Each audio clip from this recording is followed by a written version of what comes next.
చెట్టు మీద దెయ్యం.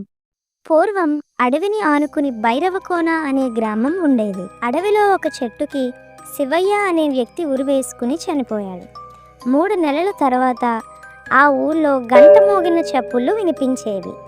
ఆ శబ్దం ఎక్కడ నుండి వస్తుందో, ఎందుకు వస్తుందో తెలియక గ్రామస్తులు భయపడేవారు.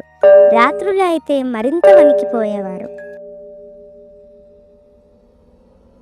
ఒకరోజు 2 కుర్రాళ్ళు అసలు విషయం తెలుసుకుందామని అడవికి బయలుదేరారు. అడవిలో ఇద్దరు నడుస్తుండగా గంట శబ్దం విని భయపడ్డారు. దారిలో ఒక శవాన్ని చూసి భయంతో వెనక్కి పరుగులు తీశారు. ఊర్లో అందరికీ ఆ విషయం చెప్పారు. ఇది ఖచ్చితంగా దెయ్యాల పని అనుకుని చాలామంది ఆ గ్రామం వదిలి వెళ్ళిపోదాం అనుకున్నారు. మిగిలిన వారికి ఆ అడవి గుండా పొరుగురుకు వెళ్ళాలన్నా, కట్టెలు తెచ్చుకోవాలన్నా భయంగా ఉండేది. అదే ఊరికి చెందిన రాజు అనే కుర్రాడు చదువు ముగించుకుని ఈ మధ్య పట్టణం నుండి వచ్చాడు. మొదట గ్రామస్తుల మాటలు విని ఆశ్చర్యపోయాడు. దెయ్యాలు భూతాలు లేనే లేవు, ఈ గంట చప్పుల వెనుక ఏదో కారణం ఉండే ఉంటుంది అనుకున్నాడు.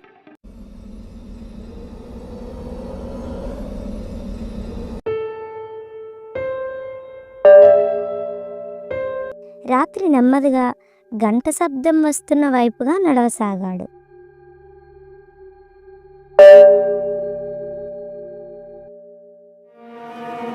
అక్కడ కనిపించిన దృశ్యాలను చూసి ఆశ్చర్యపోయాడు. వెంటనే అక్కడి నుండి తిరిగి ఊరికి వెళ్ళి గ్రామ పెద్దని కలిసి విషయం చెప్పాడు. గ్రామస్తులంతా కలిసి రాజు వెంట అడవికి వెళ్ళారు.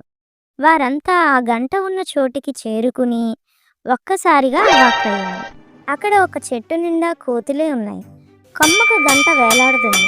కోతులు అటు ఇటు గెంతినా, పెద్దగా గాలి వీచినా అది మోగుతుంది. గ్రామస్తులు నెమ్మదిగా చెట్టు కొమ్మనున్న గంటను తీసివేశారు. గంట సంగతి సరే, మరి ఆ వ్యక్తిని ఎవరు చంపి ఉంటారు అని అడిగితే బదులుగా రాజు ఆ వ్యక్తికి గుండె సమస్య ఉందని తెలియక అడవి మార్గంలో ప్రయాణించి ఆ గంట శబ్దాన్ని విని దెయ్యం అనుకుని భయపడి గుండెపోటుతో చనిపోయాడని చెబుతాడు. అసలైన దెయ్యం ఎక్కడో లేదు, అది భయం రూపంలో మనలోనే ఉంటుంది. భయాన్ని అధిగమించినప్పుడే జీవితంలో ఏదైనా సాధించగలం.